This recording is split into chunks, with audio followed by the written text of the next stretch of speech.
কাৰাগৃহে বসতে লক্ষ্মী कर मध्ये तू सरस्वती कर মূলে গোবিন্দে প্ৰভাতে কৰ দৰ্শনম।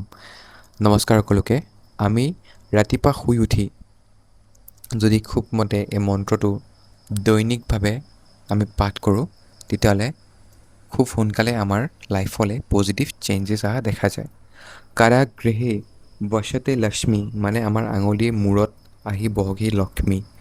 কাৰ মধ্যে তু সৰস্বতী মানে হাতখনৰ মাজৰ ভাগত আহি বহকি সৰস্বতী। কাৰ মূলে তু গোবিন্দে মানে মূল যোনটো জেগা সেই মূল জেগাটুকুৰাত আহি পেলাই বহকি গোবিন্দ ভগৱান। এই মন্ত্ৰটোৰ মিনিংটো সেইটোৱে। গোবিন্দ ভগৱান মানে শ্ৰীকৃষ্ণ। তো আপোনালোকে এই মন্ত্ৰটো পাঠ কৰিব পাৰে, কাৰণ ইয়াত কোনো হিৰিং শ্ৰিং বা কোনো বীজ মন্ত্ৰ বা কোনো তান্ত্ৰিক মন্ত্ৰৰ মানে উচ্চাৰণ নাই।